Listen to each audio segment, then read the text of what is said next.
he told a royal guard to salute him, but what he got instead? Silence.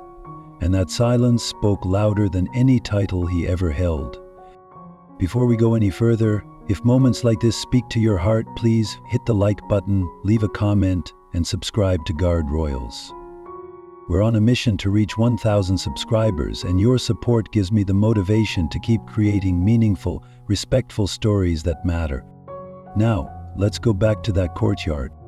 It was a typical London afternoon. Skies overcast, the Union Jack fluttering in the breeze, and the gravel of Buckingham Palace crunching under the boots of tradition. Tourists gathered behind rope lines, phones raised, whispers circling.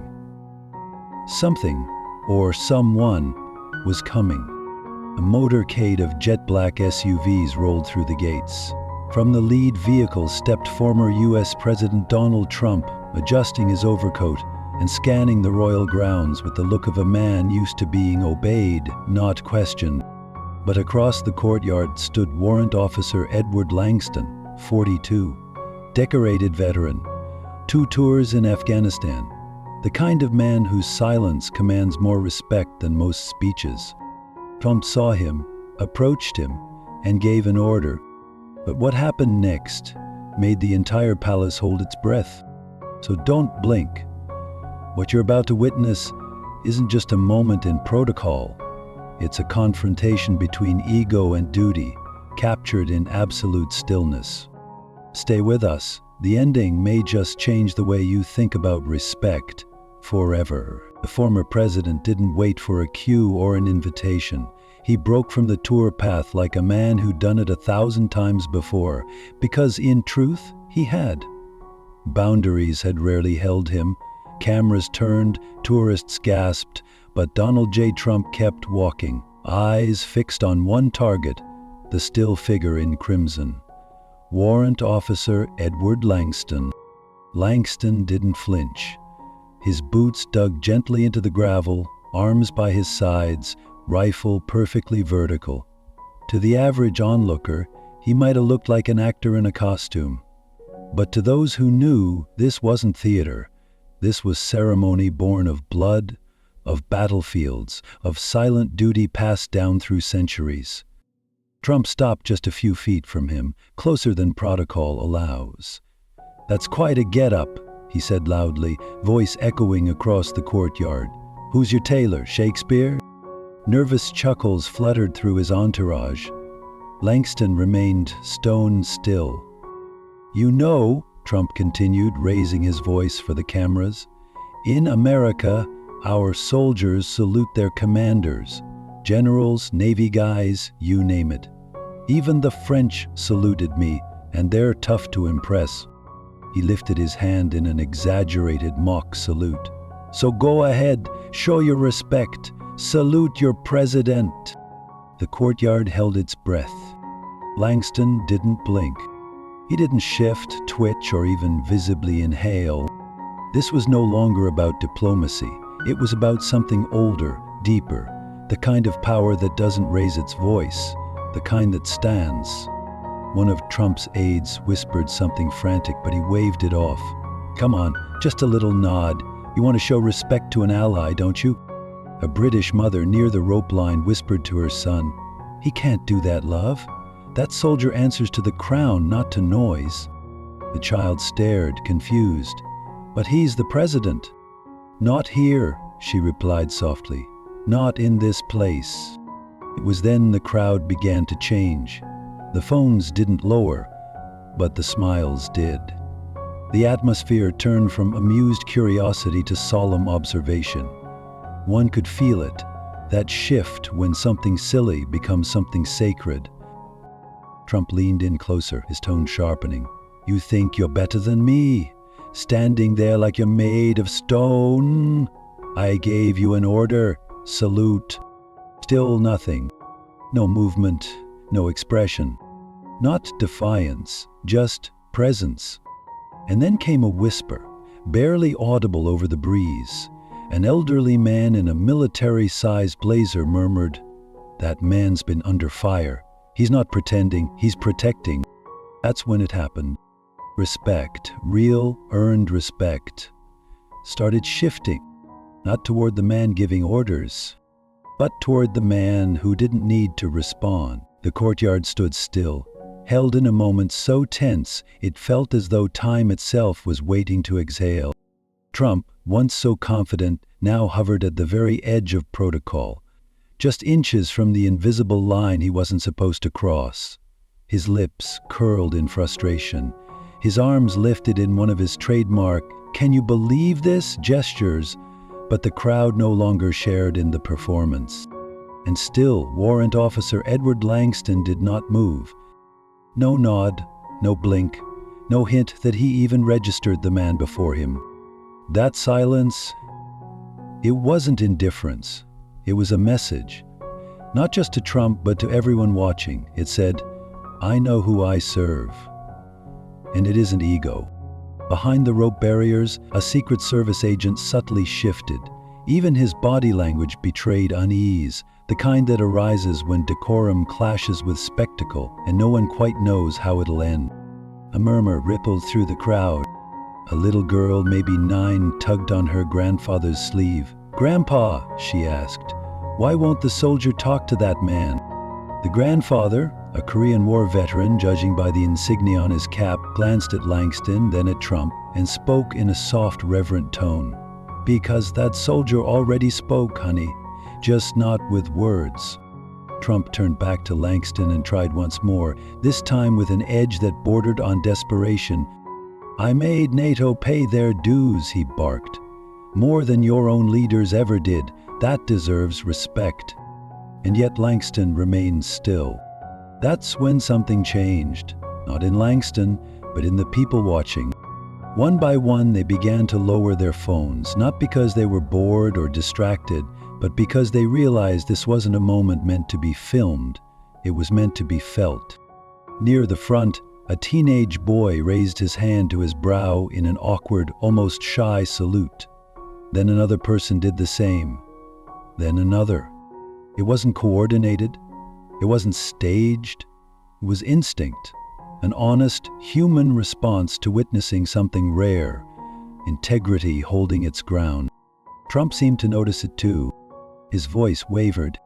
His bravado began to thin. For the first time that day, he looked less like a man in control and more like someone desperately trying to regain footing in a moment that had slipped beyond him. "Are you doing this because I wasn't your guy?" he muttered. "Is this political?"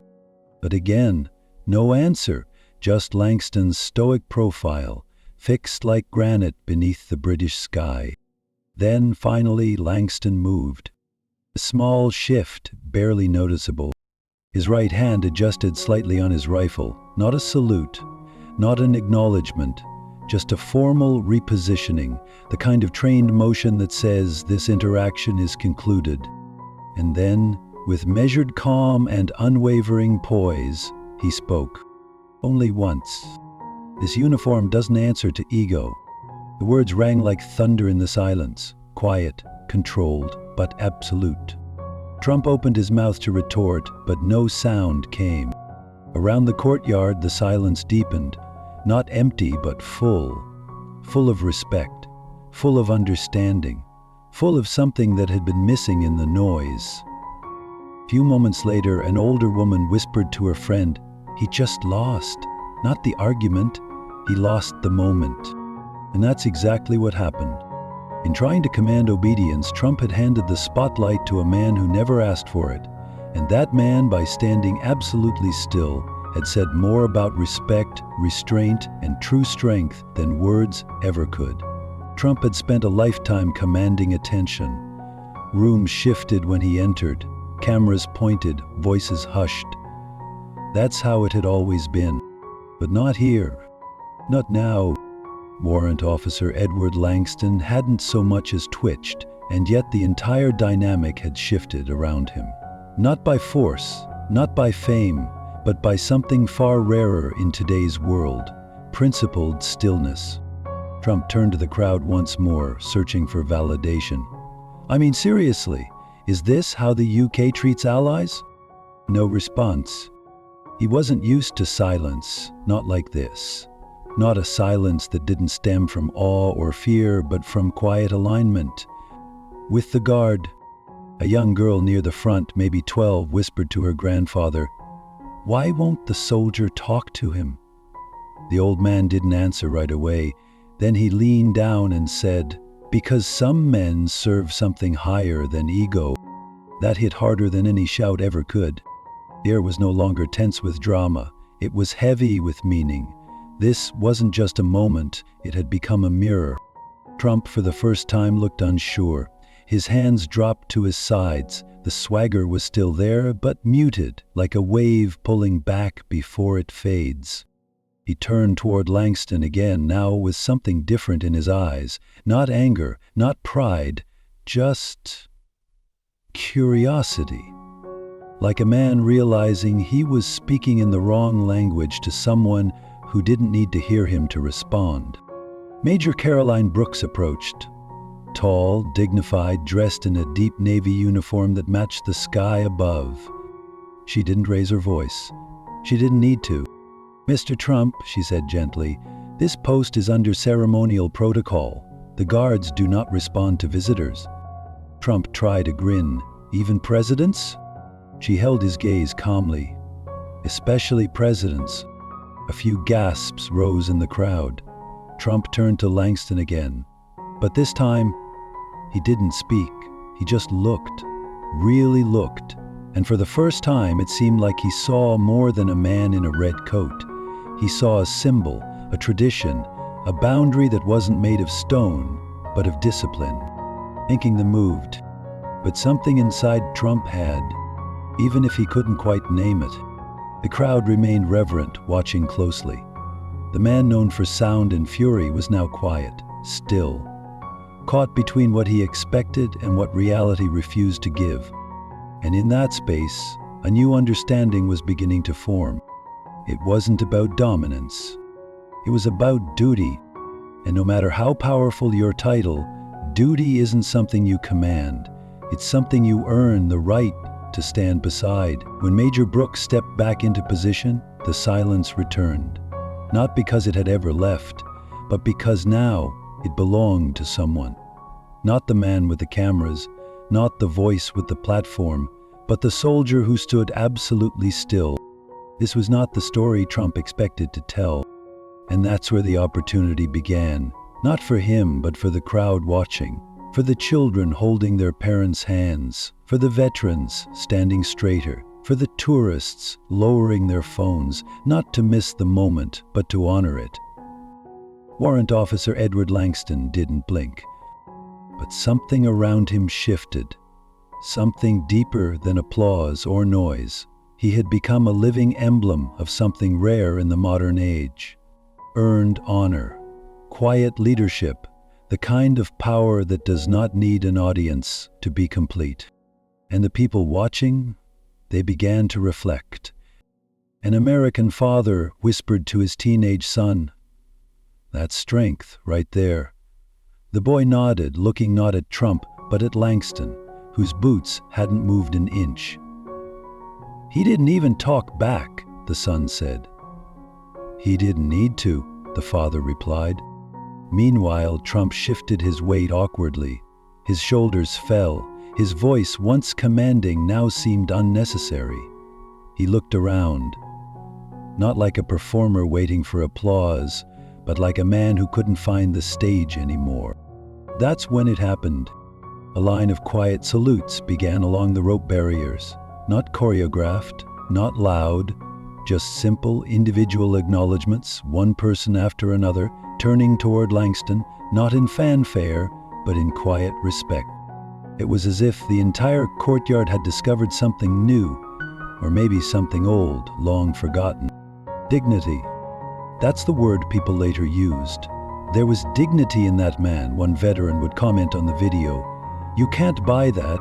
You can't shout it into existence. You live it. Trump watched it unfold, and for the first time in the entire visit, he didn't interrupt. He didn't step forward. He didn't speak. He simply watched. And if you look closely, just for a flicker of a second, there might have been something behind his expression. Not defeat, not humiliation, but perhaps a flicker of recognition, the kind that hits when a man sees something he used to understand and realizes he might have lost touch with it.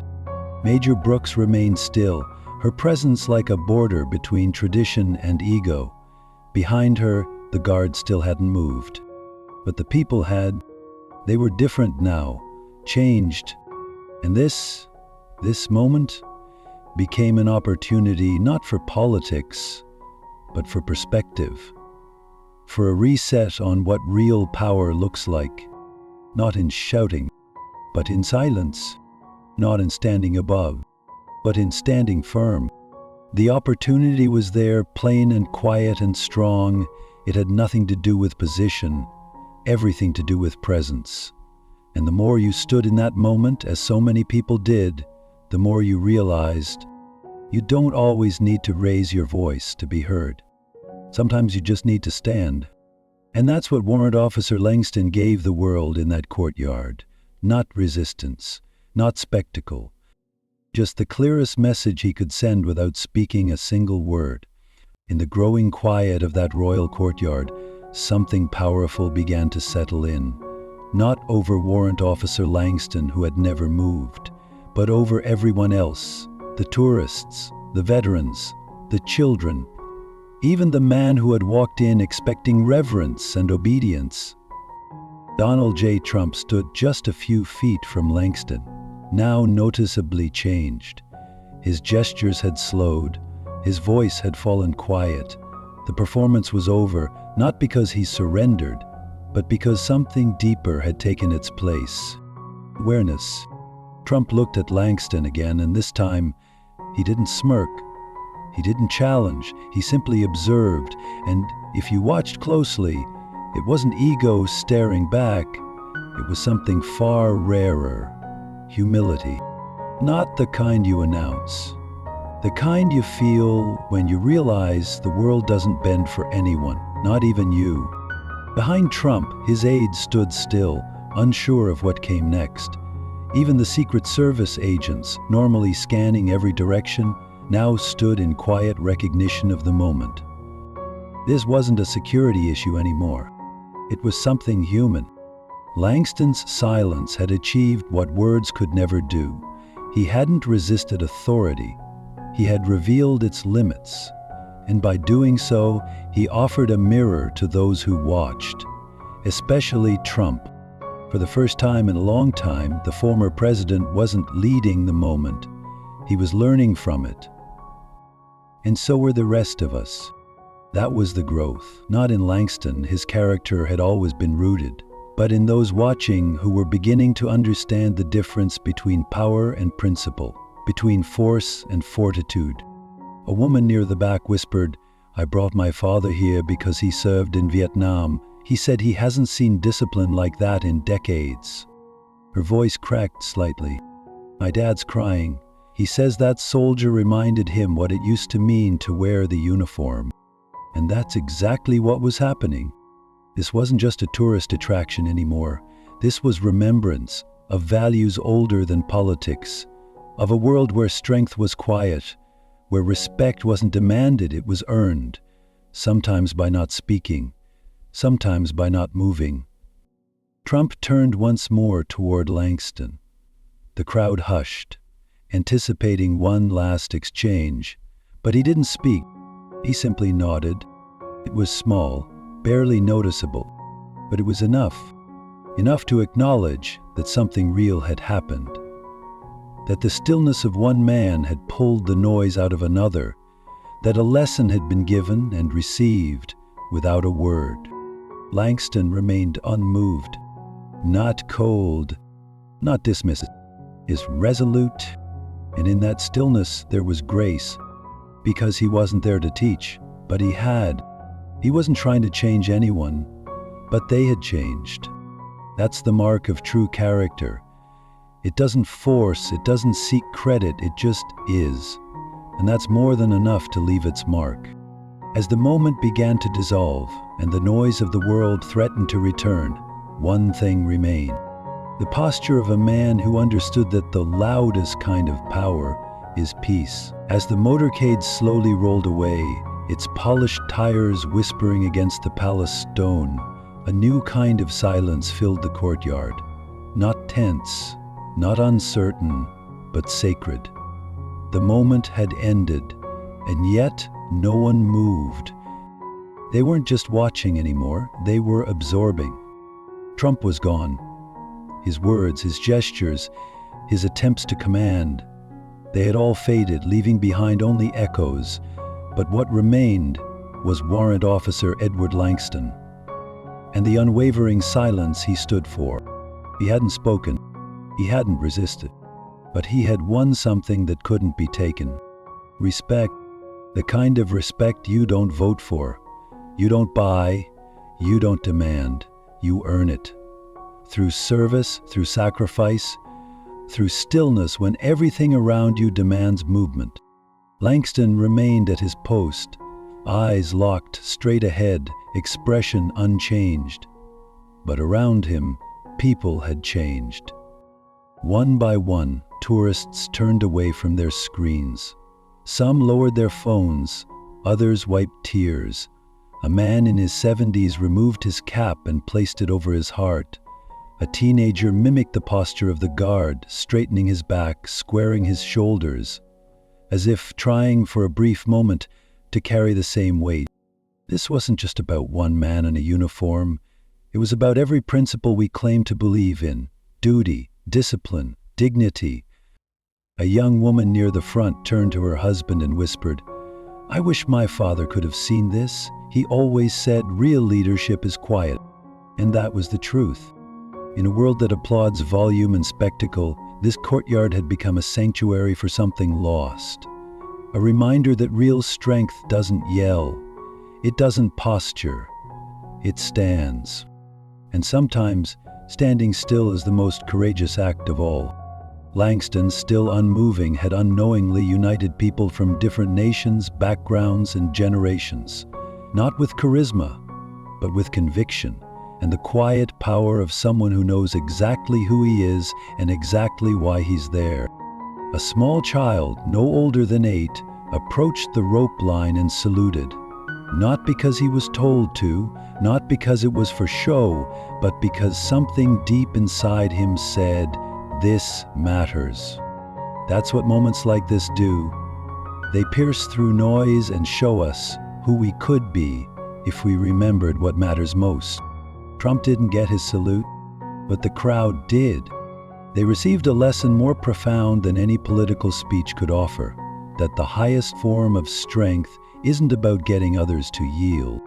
It's about refusing to bend for anything less than what you serve. Warrant Officer Langston never acknowledged the moment, never responded. He simply fulfilled his duty, to the letter, to the second, and when his shift ended, he turned with perfect precision and marched beneath the stone archway, vanishing like a shadow behind history. The crowd didn't cheer. They didn't clap. They simply stood. And in that stillness, something beautiful took root. Mother knelt beside her child and said, "That's what honor looks like." No more needed to be said. What would you do if you were in his place? Imagine this. You're Warrant Officer Edward Langston. You've served tours in Afghanistan, watched lives unravel in dust and heat, held a perimeter while mortars fell like thunder around you. You've learned that discipline isn't just a word. It's what keeps people alive.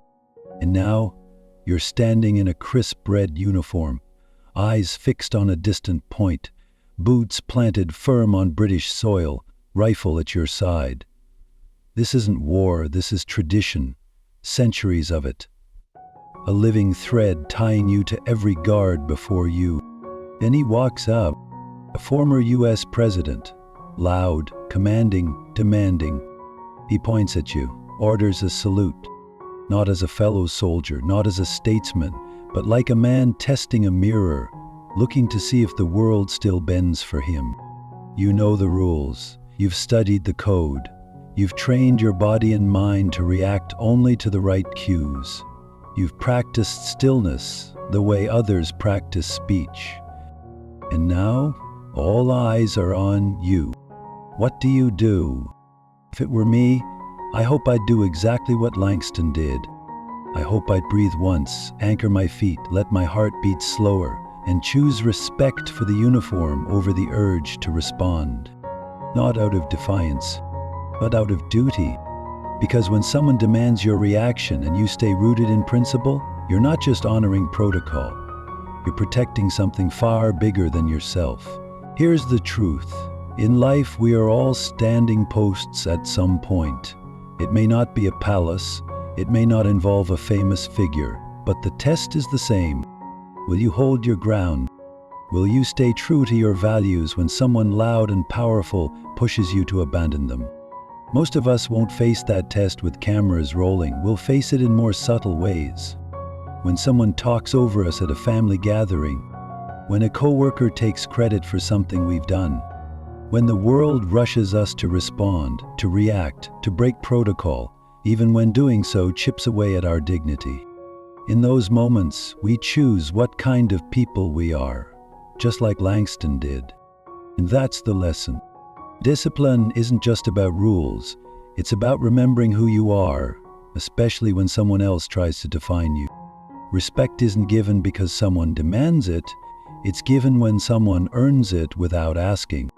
And strength, true strength, it's not about how loud you can be, it's about how still you can stay when everything in the world tempts you to shout. For those of us in our later years, these lessons hit deeper. We've seen what noise brings. We've seen movements that promise change and sometimes delivered chaos. We've watched leaders rise and fall. We've had moments where we wished we had stayed silent and others where we wished we had spoken.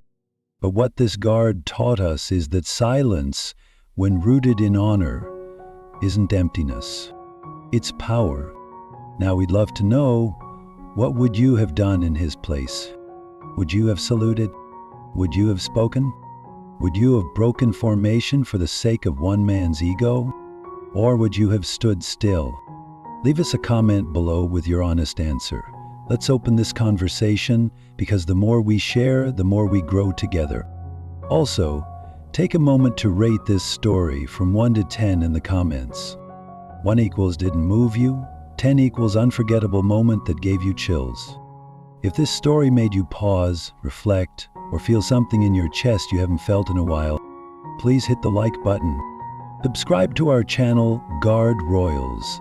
We are on a mission to reach our first 1,000 subscribers, not just for a number, but because it gives us the motivation to keep bringing you real stories about real strength. We're not here for clicks, we're here for meaning. Every subscription is a handshake, a thank you for choosing something deeper than drama. And don't forget, share this video with someone in your life who needs a reminder that real leadership doesn't always speak. Sometimes it just ends.